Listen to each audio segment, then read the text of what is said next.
Hello everyone. Question is time taken by boat to go 168 meter downstream is 4 seconds less than time taken by boat to come back and while coming back the speed of stream is decreased to 75%. ठीक है. Okay तो यहाँ से हमें क्या decode कर सकते हैं हम कि एक तो स्ट्रीम है और एक स्पीड ऑफ बोट है. ठीक है. So let the speed of the boat be x. Okay. And यहाँ से स्ट्रीम की स्पीड को हम क्या मान लेते हैं, वाई एज्यूम कर लेते हैं. ठीक है. अब इसके बाद में आपको एक तो डाउन स्ट्रीम दे रखा है और एक अप स्ट्रीम दे रखा है. ठीक है. डाउन स्ट्रीम में क्या हो रहा है, एडिशन हो जाता है स्पीड का, it will become x plus y. ठीक है. एंड अप स्ट्रीम में क्या हो जाएगा, एक्स माइनस वाई होगा. लेकिन इसके इसमें कंडीशन क्या गिवन है कि स्ट्रीम की जो स्पीड है 75% हो जाके, अगर पहले 75% मतलब 3/4. ठीक है. अगर पहले वाई थी तो कितनी हो जाएगी, 3/4 हो जाएगी. इसका मतलब अप स्ट्रीम में जो स्पीड होगी वो क्या हो जाएगी, एक्स माइनस 3/4. ठीक है. अब इसके बाद में नेक्स्ट देखते हैं क्या बोल रहा है. If the speed of stream had not decrease, अगर स्पीड ऑफ स्ट्रीम डिक्रीज नहीं होती है, अगर नहीं होती है तो क्या होगी, एक्स माइनस वाई होगी. ठीक है. यहाँ पे एक्स प्लस फाइव होगी, डाउन स्ट्रीम तो सेम ही रहने वाली है. The difference between upstream and downstream speed of the boat would be 8 metre per second. ठीक है. डिफरेंस कितना है अप स्ट्रीम और डाउन स्ट्रीम में, 8 मीटर पर सेकेंड. ठीक है. इसका मतलब x plus y minus x minus, इधर प्लस हो जाएगा, माइनस तो प्लस में कन्वर्ट हो जाएगा, इज इक्वल्स टू में 8. ठीक है. एक्स एक्स कट हो जाएगा, 2y इज इक्वल्स टू में 8 एंड y आपको कितना मिल जाएगा, 4. ठीक है. तो y की वैल्यू कितनी आ गई, 4. अगर y यहाँ पे 4 आ गई तो हम यहाँ पुट कर देते हैं. ठीक है. यहाँ पे तो x प्लस में 4 हो जाएगा and here you will get x minus 3. ठीक है. डाउन स्ट्रीम स्पीड हमें x प्लस 4 मिल गई एंड अप स्ट्रीम स्पीड हमें x माइनस 3 मिल गई. ठीक है.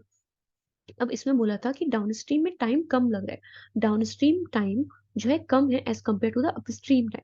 इट मींस कि down upstream time minus down stream time आपको कितना गिवन है, 4 सेकेंड गिवन है. अपस्ट्रीम में टाइम कितना लगेगा, इस थोड़ा सा इसको रेस कर देते हैं, एक्स इज इक्वल टू 3 है ना, यहाँ पे लिख लेते हैं इसको, एक्स माइनस 3. ठीक है. अपस्ट्रीम में टाइम कितना लगेगा, 168 डिस्टेंस है, स्पीड कितनी है, एक्स माइनस 3 माइनस 168 अपॉन में डाउन स्ट्रीम में स्पीड कितनी है, एक्स प्लस में 4. अब इसको हम यहाँ से सॉल्व कर लेंगे. ठीक है. अब 168 यहाँ से कॉमन लेंगे, you will get 1 upon x minus 3 minus 1 upon में एक्स प्लस में 4 इज इक्वल टू में 4.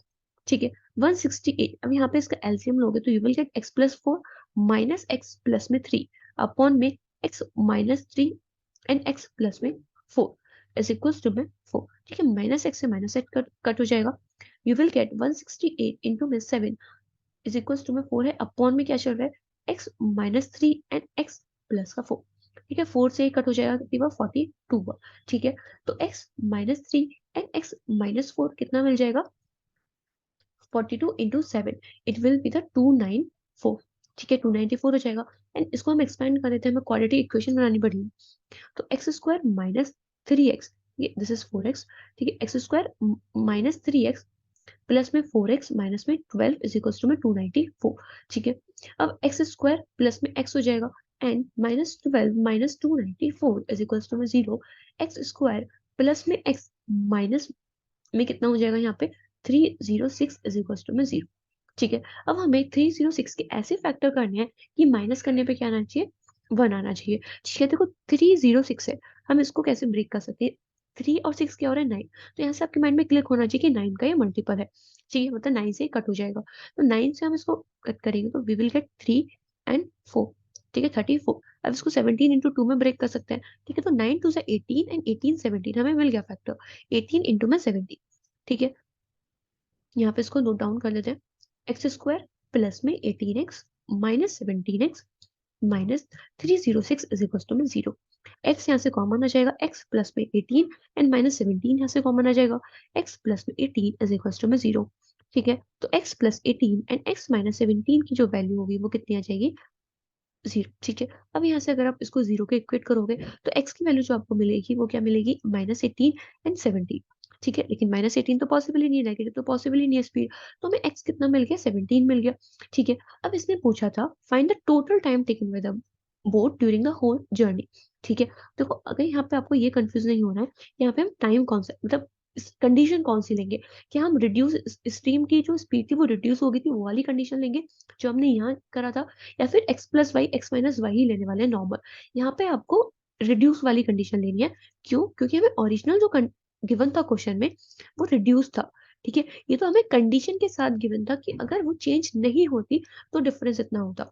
ठीक है, तो इसके बाद हमें x की वैल्यू कितनी आ गई, 17 आ गई। ठीक है, अगर हम यहाँ पे अब सॉल्व करें नेक्स्ट, तो 168 अपॉन में 17 minus 3 will be 14 minus 168 upon में x प्लस 4 दैट इज 21। ठीक है, कितना होगा, यहाँ पे हमें प्लस करना होगा इसको। ठीक है, अब 14 से इसको डिवाइड, इधर 21 से कितनी बार जा रहा है, ये 8 टाइम्स जा रहा है। ठीक है, एंड अगर इसको 14 से यहाँ पे डिवाइड करोगे, यू विल गेट 12। ठीक है, इससे आप डिवाइड करोगे, विल गेट 12। 12 प्लस में 8 कितना हो जाएगा, 20 सेकेंड। ठीक है, इसका मतलब उसको टोटल टाइम जो लग रहा है upstream and downstream में, वो कितना लग रहा है, 20 सेकेंड।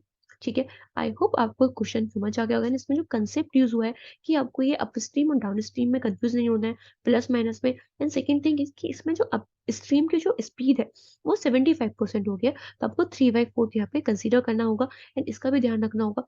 फिर इसमें यहाँ पे क्वेश्चन आपको पूरा थोड़ा लेंदी हो जाएगा ये क्वेश्चन। ठीक है, जिसमें आपको स्पीड पूरी अपनी इंक्रीज करनी होगी, क्वाड्रेटिक इक्वेशन बनानी है, देन उसके फैक्टर निकालने हैं, देन हमें टोटल टाइम निकालना है। Okay, thank you.